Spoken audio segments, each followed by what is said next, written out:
अस्सलाम वालेकुम viewers, welcome back to the channel. तो आज हम डिस्कस करेंगे LMA ETT के डिफरेंस को, LMA को, और साथ साथ एयरवे में एक और जो आपका इंस्ट्रूमेंट यूज होता है ग्यूडल एयरवे, उसको भी। So don't waste the time, just let's start the video. Okay, so here it is. I've dropped the picture of LMA. The LMA stands for laryngeal mask airway. It looks like this, मतलब जो इसकी जो picture होती है वो कुछ इस तरह की होती है LMA की। अब अगर इसकी बात करूं कि LMA अगर हम मज़ीद करेक्टराइज करें तो यू कैन सी कि देखें, LMA बेसिकली एक डिवाइस होती है जो को हम एयरवे में यूज़ करते हैं। जैसे हमने इन लास्ट वीडियो डिस्कस किया था ETT को, जस्ट लाइक दिस LMA भी उसी की तरह होती है। मगर LMA क्या होती है कि जैसे आपकी ETT हमने डिस्कस करी थी कि ट्रैकिया के अंदर प्लेस्ड होती है, उसी तरह से LMA होता है। बट LMA आपके ट्रैकिया के अंदर प्लेस नहीं होता, बल्कि ये जो आपके वोकल कॉर्ड्स हैं ये इसके ऊपर आकर रुक जाता है। ETT आपके पूरे इनसाइड प्लेस्ड होती है, ये आपकी ETT प्लेस्ड हुई हुई है, लेकिन जो LMA होता है वो आपकी वोकल कॉर्ड्स के ऊपर प्लेस्ड होता है। You can see the difference between both the things. आपका लेफ्ट हैंड साइड वाला LMA है and right hand side is about ETT। तो आप लोग देख सकते हैं कि इधर ETT आपके किस तरह से इन्फ्लेट हुई हुई है और ये आपके ट्रैकिया के अंदर प्लेस्ड हुई हुई है। But on the left hand जो आपका LMA है वो आपके यहाँ ट्रैकिया है और ये सिट्स अबव वोकल कॉर्ड्स हुआ हुआ है। This is the major difference between both the things कि आप LMA क्या होता है वो आपकी वोकल कॉर्ड्स के ऊपर प्लेस्ड होता है और ETT जो होती है वो ट्रैकिया के अंदर प्लेस्ड होती है। ठीक है। does not pass through the trachea. LMA passes through the vocal cords. Pass through the vocal cords. ठीक है ना। इसमें क्या होता है कि ETT ये वाली है और LMA ये वाला है। ठीक है। This is the big difference between both the things. आप लोग ये अच्छे से क्लियराइज्ड और मैग्नीफाइड इमेज देख सकते हो कि ये आपका वोकल कॉर्ड है और ये किस तरह से आपकी LMA प्लेस्ड हुई हुई है। ये पेशेंट है, ये LMA मैंने आपको स्टार्ट में दिखाया कि किस तरह का स्ट्रक्चर होता है। ये देखिए, ये इस तरह से प्लेस्ड हुई हुई है। आपके वोकल कॉर्ड्स ये रहे, ट्रैकिया ये रहा और ये वोकल कॉर्ड्स के ऊपर ऐसे प्लेस्ड हुई हुई है। ये ट्रैकिया के अंदर प्लेस्ड नहीं हुई हुई। जो आपका लेरेंजियल मास्क एयरवे है वो वोकल कॉर्ड्स के ऊपर प्लेस्ड होता है। अब अगर हम एयरवे की प्रोटेक्शन के हिसाब से बात करें कि LMA और ETT में ज्यादा सेफ कौन होता है यूज करने के लिए, ये दोनों ही एयरवे डिवाइसेस हैं।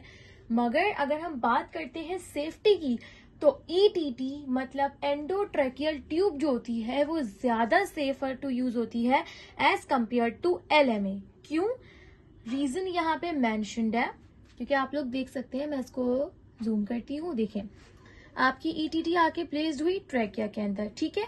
आप सबको ये बात पता है कि ट्रैकिया के ठीक बराबर में फूड पाइप भी जा रहा होता है जिसको हम ईसोफेगस कहते हैं। ठीक है। तो फूड पाइप मतलब ईसोफेगस और विंड पाइप मतलब ट्रैकिया, दोनों इस तरह से बराबर बराबर में कनेक्टेड होते हैं। तो क्या होता है कि जो आपकी ETT होती है वो जब आपके ट्रैकिया में जाके हम उसके बलून को जब इन्फ्लेट कर देते हैं, कफ्ड हो जाती है, तो कफ ट्यूब प्रोटेक्ट अगेंस्ट एस्पिरेशन। जब ये ट्यूब कफ्ड हो गई तो इससे क्या हुआ, कफ ब्लॉक लिक्विड फ्रॉम स्टमक। जब ये इन्फ्लेट हुई, इसने इस तरह से ये पूरा जो है बलून इन्फ्लेट हुआ ट्रैकिया के अंदर, तो इसने क्या किया कि ये इन्फ्लेट होकर इस बलून ने इस कफ जब ये हो गई ट्रैकिया के अंदर, तो ETT ने क्या किया कि कवरेज प्रोवाइड कर दी ताकि आपका जो ईसोफेगस है उसके अंदर से कोई लिक्विड फॉर्म में एस्पिरेशन ना हो सके। क्योंकि जब ये एस्पिरेट जब आपका कुछ भी आपके स्टमक से एस्पिरेट होगा, मींस इनके अगर वो आउट होगा स्टमक से तो वो ईसोफेगस से होता हुआ आएगा। तो जब वो आपके ईसोफेगस से बाहर आएगा तो फिर क्या होगा कि बराबर में ही पाइप है, विंड पाइप भी और ईसोफेगस भी है, तो चांस होता है कि वो जो लिक्विड है, जो एस्पिरेशन हो रही है, वो आपके लंग्स में ना चली जाए। और अगर लंग्स में चली जाए तो पेशेंट वुड बी सडन हमारे हाथ से निकल सकता है। इसीलिए क्या होता है कि जो ये कर्व ट्यूब हो गई ईटीटी, इसने अपने आप को कर्व्ड किया और इसने प्रोटेक्ट कर दिया, इसने कवरेज प्रोवाइड कर दी। But on the other hand LMA, अब आपके सामने एलएमए की पिक्चर भी है कि देखें, ये आपका है trachea, this one is your trachea and this one is your oesophagus. ये दोनों पाइप बराबर बराबर में है, ठीक है। अब आपका जो एलएमए है वो आपके यहाँ पर रुक गया, ठीक है। अब आप लोग यहाँ पे चेक कर सकते हैं कि दोनों की ओपनिंग्स यहाँ से खुली हुई हैं। इधर से ये आपकी इसकी ओपनिंग खुली हुई है फूड पाइप की, और इधर से आपकी ये वाली ओपनिंग खुली हुई है जो कि विंड पाइप की। दोनों के बीच में कोई गैप नहीं है। तो क्या होगा कि जो भी अगर एस्पिरेशन होगी या पेशेंट वॉमिट करेगा तो जो आपके ईसोफेगस से एस्पिरेशन होगी वो चांस है कि ट्रैकिया में चली जाए, क्योंकि ट्रैकिया ब्लॉक नहीं है। जबकि एलएमए में, जबकि ईटीटी में आपका ट्रैकिया ब्लॉक्ड है, कर्व्ड हुआ है तो नहीं जा सकती, ब्लॉक्ड हो गया। बट यहाँ पर आपका जो ट्रैकिया है वो ब्लॉक नहीं है, क्योंकि आपकी जो मैंने बताया था स्टार्ट में एलएमए होती है वो वोकल कॉर्ड्स के ऊपर प्लेस्ड हुई हुई होती है, और आपका जो ट्रैकिया आता है वो आफ्टर दी वोकल कॉर्ड्स आता है। जैसा कि हम यहाँ पर देख सकते हैं कि यहाँ है vocal cords. Let me show another video, sorry, in another picture, no, देखिए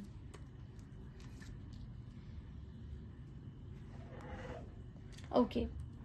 सो ये आप लोग देख सकते हैं कि ईटीटी आपकी पूरी ट्रैकिया के अंदर गई हुई है और ये आपके समझे वोकल कॉर्ड्स हैं, ठीक है। तो यहाँ पर अगर आपके वोकल कॉर्ड्स आते हैं तो आपको, अगर आपको एयरवे असेसमेंट याद हो तो हमने यही चीज पढ़ी थी कि सबसे पहले हमारे आता है ओपनिंग में आता है mouth, then tongue, then pharynx, larynx and vocal cords, ठीक है। तो अगर आपकी ईटीटी वोकल कॉर्ड्स के एलएमए अगर वोकल कॉर्ड्स के ऊपर प्लेस्ड है, वोकल कॉर्ड्स के बाद आपका ट्रैकिया होता है, so there is a chance of aspiration. So this is the major difference कि क्यों हम प्रेफर करते हैं ईटीटी को एज कंपेयर टू एलएमए, ठीक है। अच्छा, अब अगर हम बात करते हैं कि प्लेसमेंट की, कि एलएमए ज्यादा इजी है प्लेस्ड करना या ईटीटी ज्यादा इजी है, तो अगर हम ईज की बात करें तो एलएमए जो होता है वो ज्यादा इजी होता है और फास्ट होता है इंसर्ट करना एज कंपेयर टू ईटीटी, क्योंकि एलएमए में हमें मजीद किसी और इंस्ट्रूमेंट की जरूरत नहीं होती। एलएमए आप लोग देख सकते हो शेप किस तरह की इसकी, ये इजीली पेशेंट के माउथ में जाता है और इस तरह से वोकल कॉर्ड्स पे आके अटक जाता है। बट ईटीटी प्लेसमेंट के लिए आप सबको पता है कि हमें लेरेंजोस्कोप की जरूरत होती है। विदाउट लेरेंजोस्कोप हम ईटीटी प्लेस नहीं कर सकते। क्यों? क्योंकि इसका रीजन ही यही है कि जो ईटीटी जब आपकी प्लेस्ड होती है वो ट्रैकिया के अंदर होती है, तो हमें ट्रैकिया के अंदर प्लेस्ड करने के लिए लेरेंजोस्कोप चाहिए होता है। लेरेंजोस्कोप क्या करता है, जब लेरेंजोस्कोप आपके माउथ के अंदर जाता है तो वो थ्रोट में जाके एपिग्लॉटिस, जो आपका लीफ लाइक स्ट्रक्चर है ट्रैकिया के ऊपर जो लगा हुआ होता है, वो उसको इस तरह से उठाता है, और जैसे ही वो आपका एपिग्लॉटिस को उठाता है तो फिर हम नीचे से उसके ईटीटी प्लेस कर देते हैं, क्योंकि हमें ट्रैकिया के अंदर जाना है। विदाउट एपिग्लॉटिस को हम ऊपर उठाए ईटीटी प्लेस नहीं कर सकते, और ईटीटी एपिग्लॉटिस को ऊपर उठाने के लिए हमें लेरेंजोस्कोप की नीड होती है। इसीलिए ज्यादा इजियर और फास्टर है एलएमए को इंसर्ट करना as compare to ETT. LMA को इंसर्ट करने के लिए कोई खास ट्रेनिंग की जरूरत नहीं होती, क्योंकि एक सिंपल सी डिवाइस है जो कि डायरेक्टली इंसर्ट हो जाती है। बट ईटीटी को प्लेस करने के लिए बहुत टेक्निकल इन लोगों की जरूरत होती है हमें, क्योंकि इसमें आपको पता है कि एयरवे ट्रॉमा का भी खतरा होता है, जो कि मैं आगे आप लोगों को बताऊंगी कि एयरवे ट्रॉमा किस तरह से हो सकता है। सिर्फ ईटीटी प्लेसमेंट के वक्त नहीं, बल्कि सबसे ज्यादा खतरा लेरेंजोस्कोप जब हम प्लेस्ड कर रहे होते हैं बिफोर प्लेसिंग ईटीटी। तो लेरेंजोस्कोप जब हम पेशेंट के माउथ में प्लेस्ड कर रहे होते हैं तो उसमें दांत के टूटने का, डेंचर या टंग डैमेज, लिप डैमेज, इस तरह के भी प्रॉब्लम्स हमें फेस करने पड़ जाते हैं समटाइम्स, अगर प्रोफेशनल ना हो बंदा जो इंसर्ट कर रहा है। थर्ड क्या है, often used elective and short procedure. सबसे इम्पोर्टेंट पॉइंट यही है कि अगर जो LMA होता है वो हम यूज करते हैं मेजॉरिटी उन प्रोसीजर्स के लिए, मेजॉरिटी नहीं उन्हीं प्रोसीजर्स के लिए यूज होता है LMA जो कि शॉर्ट ड्यूरेशन होते हैं, जबकि जो ETT होती है वो लॉन्ग ड्यूरेशन प्रोसीजर्स के लिए यूज होती है। LMA शॉर्ट प्रोसीजर्स के लिए या शॉर्ट ड्यूरेशन जो कुछ मतलब ज्यादा टाइम के प्रोसीजर्स नहीं हो, ज्यादा टाइम की कंज्यूमिंग सर्जरीज नहीं होती, हम उनमें LMA का इस्तेमाल इसलिए नहीं करते हैं। जो सर्जरीज छोटी होती हैं, जो शॉर्ट ड्यूरेशन की होती हैं, हम उनमें LMA का इस्तेमाल इसलिए करते हैं क्योंकि आप सबको मैंने प्रीवियसली बताया कि LMA में एस्पिरेशन का चांस ज्यादा होता है as compare to ETT। ETT में एस्पिरेशन का चांस कम होता है, मतलब पेशेंट अगर वॉमिट करता है तो वॉमिट उसके ट्रैकिया से लंग्स में जाने का चांस LMA में ज्यादा होता है, जबकि ETT में ऐसा चांस कुछ नहीं होता। तो हम अगर फॉर एग्जाम्पल कोई 10 मिनट की, 15 मिनट की, हाफ एन आवर की सर्जरी है तो वो हम LMA में कर सकते हैं क्योंकि इतने देर तक तो पेशेंट हम इसको कंट्रोल कर सकते हैं। मगर अगर 4 to 5 आवर्स, 3 to 4 आवर्स की सर्जरी है तो ये रिस्की हो सकती है, इसको अगर हम करें रिस्की हो सकती है। ठीक है, तो दिस इज द डिफरेंस के हमेशा याद रखिएगा, LMA शॉर्ट ड्यूरेशन के लिए है, ETT लॉन्ग ड्यूरेशन सर्जरीज के लिए है। कभी भी LMA के जरिए हम 3 to 4 आवर्स या लॉन्ग ड्यूरेशन प्रोसीजर्स नहीं करवाते। रीजन आपके सामने है, क्योंकि उसमें एस्पिरेशन का चांस ज्यादा होता है। नाउ अगर हम बात करें इंडिकेशन की कि LMA और ETT में इंडिकेशंस अगर हम बात करते हैं, तो अगर कोई प्रोसीजर शॉर्ट है, शॉर्ट इलेक्टिव सर्जरी, तो हम किसका यूज करेंगे, LMA का। हम ETT को क्यों प्रेफर नहीं करेंगे, क्योंकि ETT में लैरिंजोस्कोप की नीड है। फिर ETT को प्लेस करने के लिए हमें जो है बहुत ज्यादा एहतियात से काम करना पड़ता है, क्योंकि उसमें डैमेजेस के चांसेस ज्यादा हो सकते हैं। बहुत प्रोफेशनल बंदे चाहिए होते हैं। तो अगर हाफ एन आवर की या समथिंग लाइक 15, 20, 30 मिनट्स की सर्जरी है तो फिर हम इजी वे में जा सकते हैं LMA, क्योंकि इतना हम कंट्रोल कर सकते हैं। ठीक है, अच्छा और इसके अलावा लेस इन्वेसिव है, क्विकर इंजर्शन है, मतलब कोई इतना आपकी डैमेज नहीं करता और बहुत जल्दी इसकी इंजर्शन हो जाती है। जबकि अगर हमें ETT प्लेस करनी है तो सिक्योर एयरवे चाहिए और प्रोटेक्शन भी हमें ज्यादा चाहिए।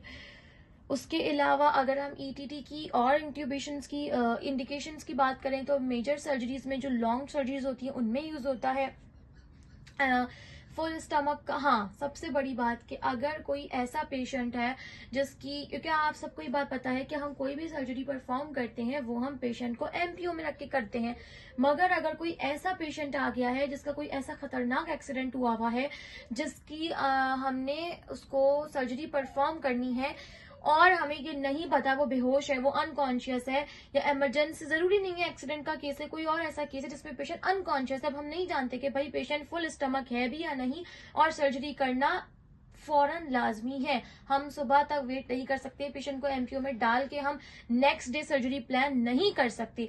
तो उस सिचुएशन में, ऐसी सिचुएशन में हम पेशेंट को फुल स्टमक कंसीडर करेंगे, क्योंकि जब हम नहीं जानते कि पेशेंट फुल स्टमक है, एम्प्टी स्टमक है, तो हम पेशेंट को फुल स्टमक कंसीडर करेंगे, क्योंकि पेशेंट हमें जवाब नहीं दे सकता अगर वो अनकॉन्शियस है। तो हम उसमें ETT का यूज करेंगे, हम LMA का यूज नहीं करेंगे, क्योंकि हम तो एक अंदाजन कर रहे हैं ना कि पेशेंट फुल स्टमक है। अगर पेशेंट जो है फुल स्टमक वाकई में हुआ और हमने LMA से उसकी सर्जरी स्टार्ट करवा दी तो it would be very very difficult, ज्यादा चांस होगा उसमें वो पेशेंट वॉमिट कर दे और एस्पिरेट कर जाए। ठीक है, और okay, now this are the things कि एक लाइन है जिसमें आप लोग याद रख सकते हो कि जो आपकी एयरवे होती है उसमें LMA और ETT है। जो LMA है वो सुप्राग्लॉटिक एयरवे है। सुप्राग्लॉटिक मतलब आपके वोकल कॉर्ड्स के ऊपर प्लेस्ड होता है, तो सुपर होता है, सुपरग्लॉटिक होता है, तो एयरवे LMA की प्लेसमेंट होती है सुप्राग्लॉटिक। ठीक है, आइडियल फॉर सिंपलर केसेस, मतलब छोटे केसेस के लिए बेस्ट है। ETT major surgeries, critical care, essential for protection and critical care. ठीक है,